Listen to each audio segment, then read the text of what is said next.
FDA approves blood test for concussions. Good news for those who get concussions. Sort of.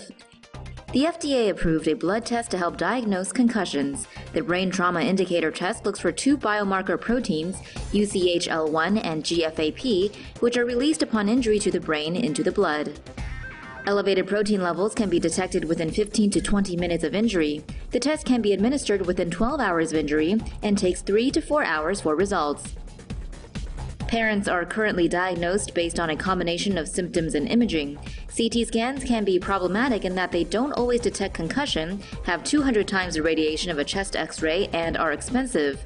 A CT scan can cost anywhere from $800 to $1,500 US, compared to the new test, which costs $150. By using the new blood test, the FDA estimates imaging scans can be reduced by at least a third in patients who are suspected of having a concussion. Where am I again? Flexible NFL helmet designed to reduce concussions.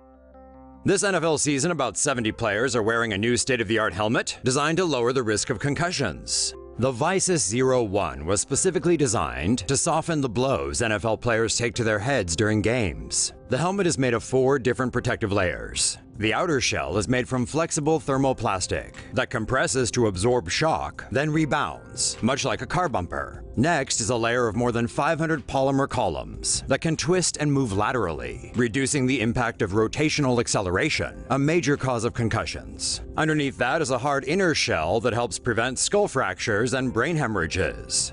Below that, a layer of memory foam provides the player comfort. About half of NFL teams have put in orders for the Visus helmet. NFL players get to choose their own helmet from an approved NFL list. The league has been looking to address concussions, especially as it has faced increasing scrutiny.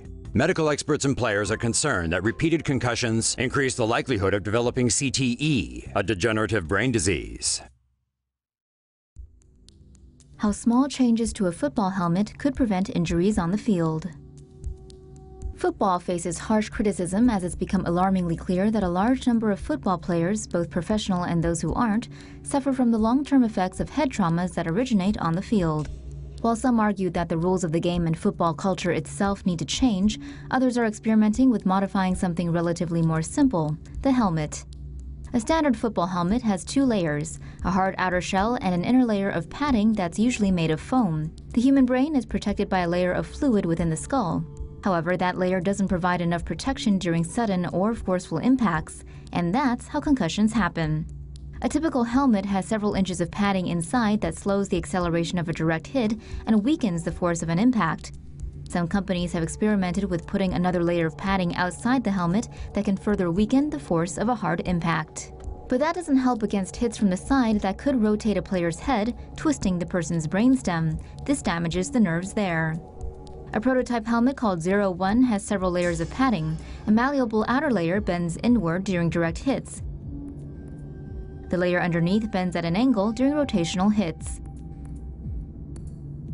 Football helmets are not perfect, and it's unlikely they'll ever be able to prevent every type of head injury that could happen on the field. But they've come a long way from here. NFL acknowledges brain disease link. The NFL's health and safety officer acknowledged on March 14th that there is a link between the repeated heavy hits players endure and a devastating chronic brain disease.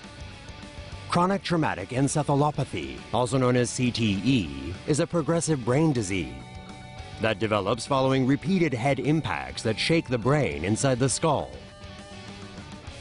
Blows to the head cause tau proteins, which hold together microtubules in the brain cell's transport system to modify and detach from the microtubules. Abnormal tangles of tau proteins accumulate over time, ultimately killing brain cells. The helmets worn by football players cannot protect them from repeated subconcussive hits because the brain inside the skull is still shaken by these hits. Researchers with the Department of Veterans Affairs and Boston University have identified CTE in 90 of the 94 deceased former NFL players they have examined. Study finds brain disease in 96% of former NFL players tested. Many young athletes dream of playing in the NFL, but what most of them don't take into consideration is the risk of brain disease. A study by the Department of Veteran Affairs and Boston University found that 87 out of 91 former NFL players tested suffered from a brain disease called chronic traumatic encephalopathy. CTE is a brain disease that researchers believe is caused by repetitive head trauma. Brain scans can detect signs of CTE, but it can only be confirmed posthumously. The disease causes a protein called tau to form around blood vessels in the frontal lobe. During stage 2, sufferers may experience rage, impulsivity, or depression.